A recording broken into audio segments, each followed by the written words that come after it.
Breaking news, federal government gives traders 1 month deadline to crash prices of goods nationwide.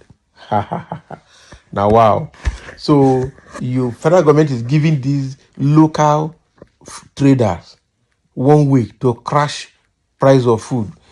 How will they crash price of food? How can this government be so insensitive? Did you buy the food for them? Did you pay transport for them? Did you crash the price of fuel? Did you crash the price of transportation? How did they bring the food from local farms and local markets into the cities where they're selling? And what incentive did you give them? Did you give them fertilizer?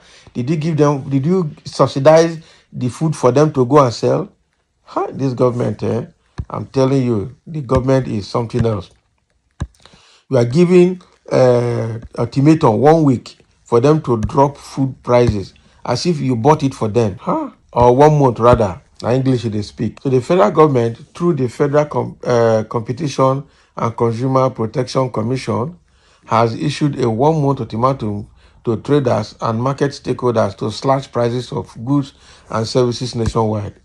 Except you just want to arrest people that you are targeting, because the people went to their farm or whatever they have done to produce their own food, pay their transport with the high cost of petrol to bring the food out to the market, and you are forcing them to crash the price. It doesn't work now. Tinubu, this cannot be. So the executive vice chairman of the commission, Tunji Bello, made the announcement at a stakeholders engagement in Abuja, warning that enforcement actions will follow after the moratorium. Can you imagine? It's just going to cause more problems, because the people will now keep their food at home and people will go and buy their food from home from them. You won't see them in the market. That's what will happen. We are not going to go to anybody's warehouse to go and destroy his house if he has a warehouse at all. So Bello cited examples of exorbitant pricing, including a fruit blender priced at $89 in the US but sold for $944,000 in Lagos. That's not your own. So he said that such practices threaten the economy and urged stakeholders to cooperate, noting that violators face severe penalties, including fines and imprisonment. Can you imagine? Is it dictatorship government? Even if the person buys $84 in the US, now how much did it cost to ship it to Nigeria? How much did it cost to bring it to the market for sales? How much is it costing them to pay for the shops at the market? Have the federal government and the state government and the local government reduced the prices of shops? Have they provided light for preservation of those food? Have they provided security? Have they subsidized the transportation system? All the infrastructures are rocketed high. And now you are warning people to crash the price of their commodities, saying that they stand the risk of penalties and imprisonment. Okay, now under Section 155, violators, Section 155 of what? Which constitution? Violators, whether individuals or corporate entities, face severe penalties, including substantial fines and imprisonment if found guilty by the court. This is intended to deter all parties involved in such illicit activities. However, our approach today is not punitive. I therefore call on all stakeholders to embrace the spirit of patriotism and cooperation.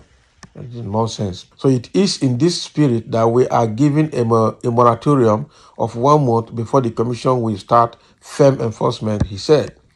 Adding his part, Ifeanyi Okonkwo, the chairman of the National Association of Nigerian Traders, FCT chapter, said the charge on imported goods at the ports have also played a role in the surge in prices, of course. So meanwhile, market stakeholders attributed price hikes to factors like import charges, transportation costs, insecurity, and multiple taxations. Of course. So you can't force them to crash the price of what they're selling. You need to know how much did they buy it, how much did they spend to clear it at the port for the imported items, how much is it costing transportation and security to get to the destination where they're selling, how much is it costing them to preserve whatever commodity they have for sales depending when they sell. So fuel price is there. You have not reduced the fuel price. You have not subsidized transportation. You have not removed insecurity, and you want to people suffer at took their own personal risk to bring those things to the market, and now you are you want to punish them. This government is something else. And let me see people's reaction. Of course, people will react. So sometimes when they talk, you start wondering if they are mentally okay. They can't crash the price of petrol, but they want our other goods prices crashed. Yeah? Do they even listen to themselves? That is the problem. They don't. Some say this regime is bewitched, I tell you. I don't think if they are okay, they are not. They are not. And I would not be surprised if I come here and see somebody supporting them. And so thanks, bro. They should tell us how long it will take to crash the price of petroleum products. They were able to tell us the price of blender in the US, but they refused to tell us the price of import duties. Their supporters will still be celebrating this as an achievement. I'm telling you, just like I said, their supporters will still come and celebrate it. What have you achieved in life personally? That is it. I am a trader. I am giving federal government 2 weeks to crash price of dollars. Exactly. Crash price of dollars and crash price of petroleum products. Okay, if you want people to survive. So after that 2 weeks, stone them. Have they crashed their wardrobe allowances? They have not. See the people government is fighting for. I hope you are not a diehard sufferhead. Can you imagine? Their supporters have shown up here now.